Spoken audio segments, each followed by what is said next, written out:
Well, my name's Neil, and I first came to see Mr. Attar because I had problems with my hip, and I first came to him from a referral from my own GP, and that's because I'd had 10 years of pain from my hip area, and in the last couple of months prior to surgery, it got to a point where I was almost unable to walk. I struggled with my daily life. Mr. Attar, when I first met him, again, he's a consultant. He looks professional. He looks the part.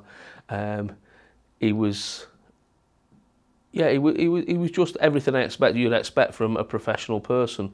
He seems like a nice guy. My first impression was, well, yeah, what a nice guy. Seems a bit young to be doing the things he's doing, but obviously wouldn't be here at the, doing what he practices if he didn't know what he was doing. So I said, I'll take the first cancellation. I'll have it.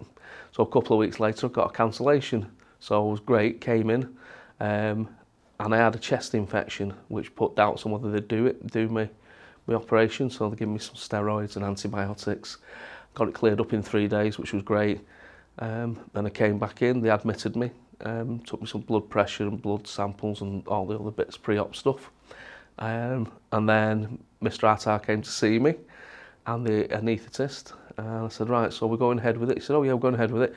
Unfortunately, because you've had steroids, we're going to have to do this operation while you're awake, which then I was very anxious about.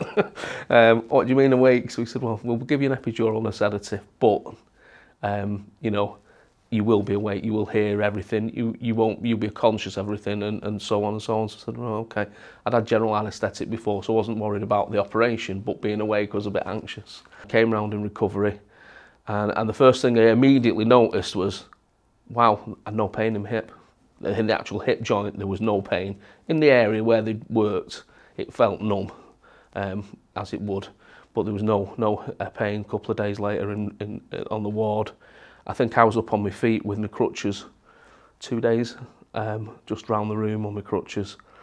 On the third day, they said you can go home in the afternoon, just use your crutches at home, which I did.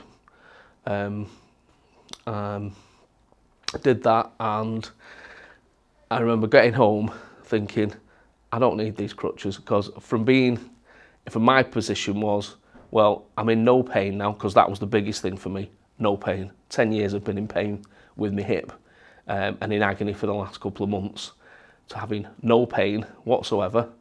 I don't need these crutches. I know I know the physios and Mr. Attar said, take it easy. If you do too much, you might be back in to have your hip done again. So I did take it easy, but I didn't use my crutches as much as I should. So sort of a week. So I guess a week at home. So 3 days here. So 8 days in, I decided I wasn't using my crutches. 10 days in, I wasn't using my crutches and I was walking around my home. I can't explain the pain, how pain-free I was from what sort of the difference it made to me and my life. It just, I can't put into words. It's just night and day, chalk and cheese, from being in agony, complete pain, not able to sleep, taking sleeping tablets to sleep, to not having any medication, purely because I've had the hip joint replaced. For 10 years, I was static, not able to do anything, can't move forward, not able to do jobs that I could do before, to be able to do them all now. Yeah, it's given me my life back. I just feel brilliant.